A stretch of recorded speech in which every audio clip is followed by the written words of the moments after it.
Cette vidéo a été réalisée par la faculté d'informatique et de communication de l'École polytechnique fédérale de Lausanne.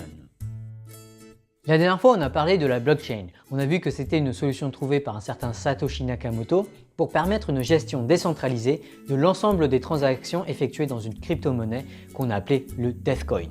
Et on a aussi vu que c'était une petite révolution car lorsque plusieurs personnes cherchent à gérer le même ensemble de transactions, il y a rapidement des incohérences entre les cahiers des différents gestionnaires, aussi appelés mineurs. Surtout dans l'hypothèse très réaliste que les mineurs peuvent se tromper, être hackés ou être eux-mêmes malveillants. Et ça apporte beaucoup de confusion et donc de méfiance chez les utilisateurs. Si on s'y prend mal, la gestion décentralisée d'une crypto-monnaie n'est pas digne de confiance. Et pour plus de détails, je vous invite à revoir la vidéo de la dernière fois. Ok. Et aujourd'hui, on parle de quoi?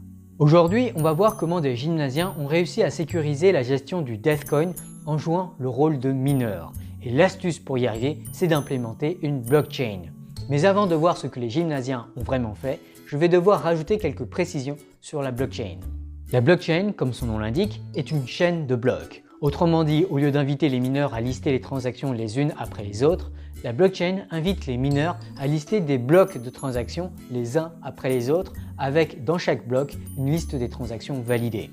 Et pour que l'ensemble des blocs forme vraiment une chaîne, chaque bloc doit être lié à un bloc qui le précède.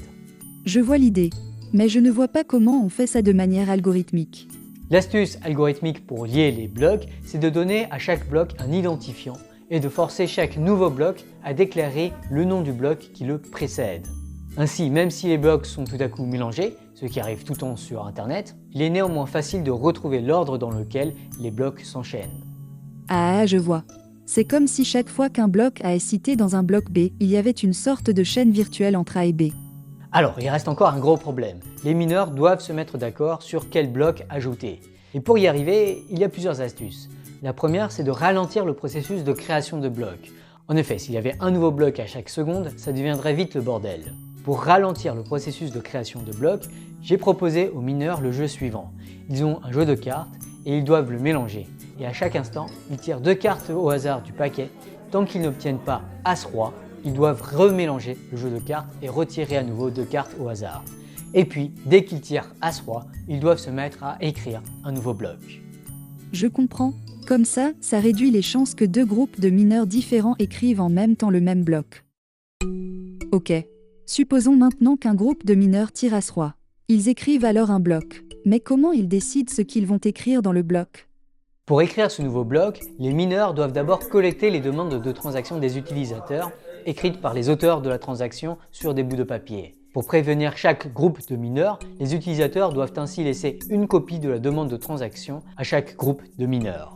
Le groupe de mineurs qui a tiré As-Roi liste alors les demandes de transaction qu'il a reçues dans un bloc en vérifiant que, une fois les comptes faits, aucun utilisateur ne sera dans le négatif.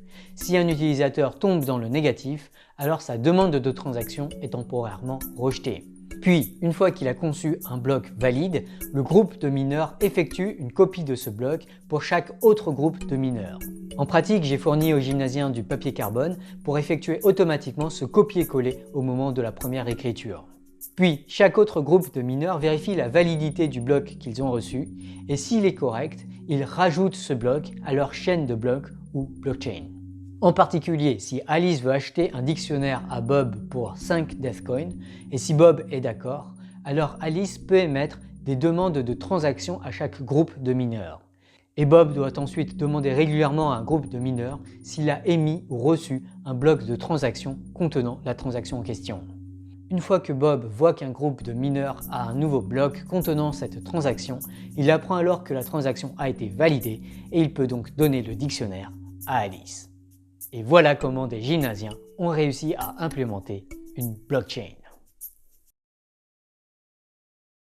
Alors, quelques petites précisions supplémentaires. En pratique, il est possible que plusieurs groupes de mineurs tirent As-Roi plus ou moins en même temps et qu'ils se mettent tous deux à écrire un bloc. Surtout si l'écriture des blocs prend du temps, ce qui est le cas en pratique dans des salles de classe, il risque alors d'y avoir plusieurs blocs qui possèdent le même prédécesseur. On parle alors de fourchette dans la blockchain.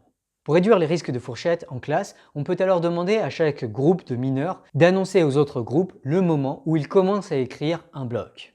À ce moment-là, pour éviter au groupe de mineurs de faire du travail inutile, les autres groupes peuvent se mettre en attente et cesser d'essayer de tirer As-Roi. En pratique, on doit utiliser des protocoles plus complexes pour gérer les cas de fourchette, protocole dont j'ai d'ailleurs parlé dans une vidéo sur String Theory. Mais pour initier des classes à la blockchain, il est peut-être préférable d'ignorer ces difficultés dans un premier temps. Enfin, dernière petite note, l'atelier que j'ai donné a duré 1h40 pour environ 25 élèves. C'était en fait un peu juste pour que tout le monde comprenne vraiment ce qu'il devait faire pour que la blockchain soit fluide et fonctionnelle. Pour un atelier plus efficace, il vaut sans doute mieux moins d'élèves ou plus de temps. Quoi qu'il en soit, il convient d'être modeste quant aux caractéristiques de la blockchain à implémenter. C'est certainement beaucoup trop ambitieux d'implémenter la vraie blockchain. Il vaut mieux donc viser une blockchain modeste, par exemple en demandant aux utilisateurs qu'ils n'effectuent pas de transactions tant que leur première transaction n'a pas été validée. J'explique plus en détail ce qu'il faut faire pour organiser vos blockchains dans vos classes dans la vidéo qui accompagne celle-ci.